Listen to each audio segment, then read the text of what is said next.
What's up, guys? Nintenjoel here once again, and we are immediately greeted by some awesome intro music to a little-known game, at least to Americans, called Psycho Dream for the Super Famicom. And one thing you can immediately notice is that you get a choice between two characters, Rio and Maria. Maria's got a whip-type weapon, and Rio has a sword. So far, I appear to be better with Rio, so I'm going to go ahead and choose him. And then we are, of course, greeted by some Japanese text. I cannot read kanji.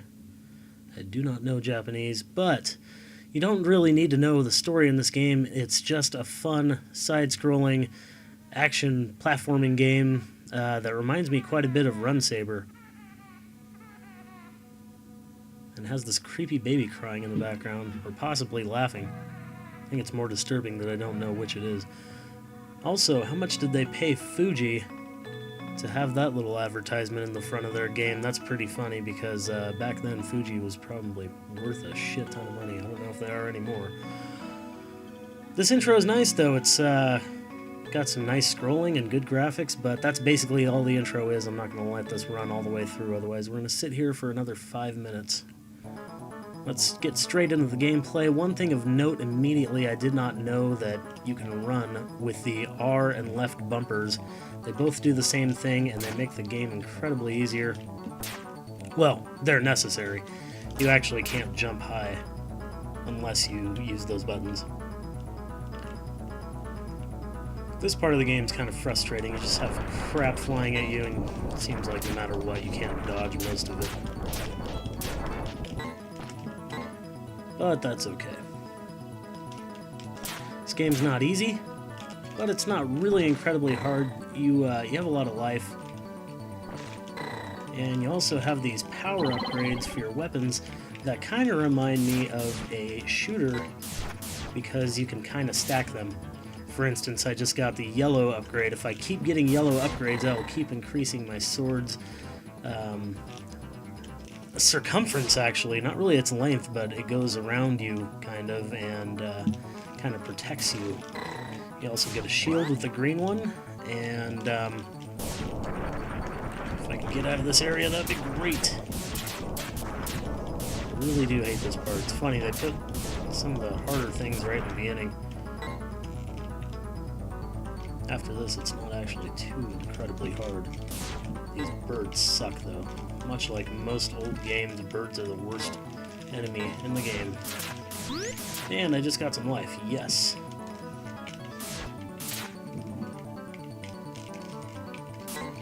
And it seems like no matter how you do what or whatever, you always seem to get hit by the enemy and they never get hit by you.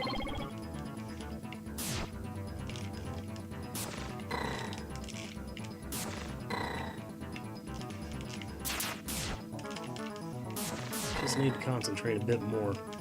Also, I'm not used to playing while talking at the same time. This is actually a pretty new experience to me. I was not actually planning on having playthroughs on my channel, but I mean, here's some high-def gameplay footage of a game that, well, at least most people I know don't know about, so I'm assuming a lot of people don't really know about it. I don't know a ton about games, but I know enough, and Super Famicom games are kind of a gray area for me. I'm just now getting into them, and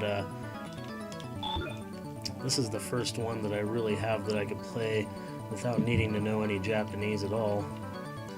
This part is, this part's pretty standard. I mean, you wait for the elevator to go down, and, yeah, get to the bottom, don't fall.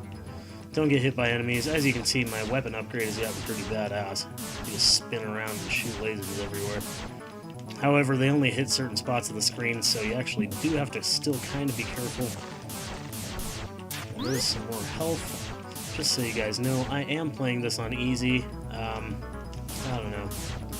I'm really not that great of a game player. I am not going to lie and act like I am, you know what I mean? I've never really been a hugely great gamer. I'm good at some games and some franchises for sure. I'm pretty good at Castlevania games, really good at Metroid games, I'm good at Mario games, decent at all Mario Karts. I'm a badass at Dr. Mario.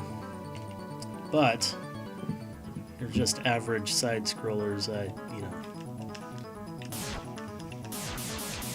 I'm okay to average at best. I don't know what this purple thing does. I got a purple upgrade, but I'm not sure what that did.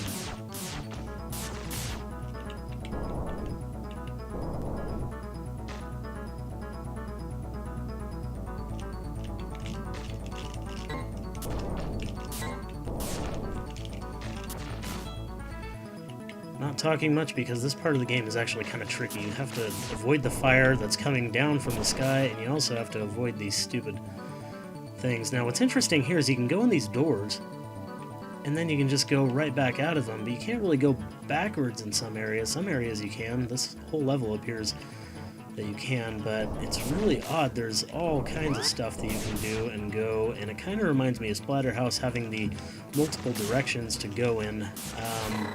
Not positive, though, that it's like Splatterhouse and, you know, all roads end in the same place or not, but...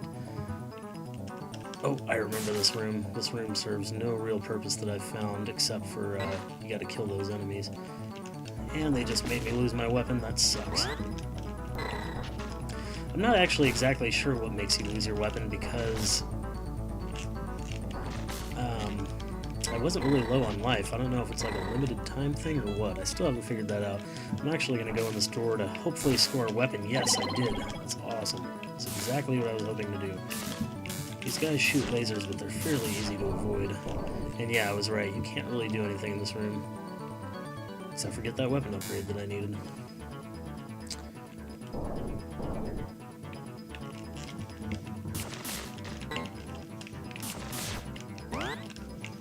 Shield's useful for sure, but, you know, it sometimes seems like it doesn't really help much. But yeah, let me know what you guys think about this game. I really like it so far. I like the dark imagery. It starts to get a little darker too. You'll see here in just a few minutes. Oh, and I've got some good weapon upgrades right now. Alright, we are doing good. We are getting to the first boss here. I'm just doing this first level for you guys. I don't want to overwhelm you with playthroughs. This is not what my channel has ever really been about, but it's something that I would not mind adding to my channel, and from what I hear, this is something that other people are not gonna mind seeing added to my channel. Now this guy, I am just gonna hack and slash. I think I can kill him faster than he can kill me, but I could be wrong. Yes, I was right. There we go. Bam, first level completed.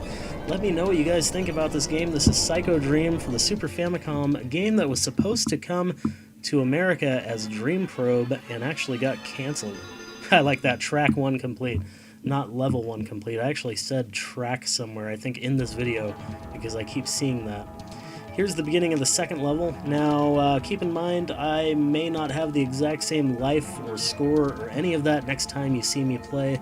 I'm probably just going to start over and see if I can do a little better. But rest assured, I won't be using any codes or save states. I don't really like doing that kind of thing. So, yeah, let me know what you guys thought. Go ahead and leave a comment below, and if you did like the video, go ahead and give it a thumbs up. And if you want to see more videos, go ahead and hit that subscribe button. It's red, and it says subscribe. Thank you very much for watching. I appreciate it, and keep rocking the retro games.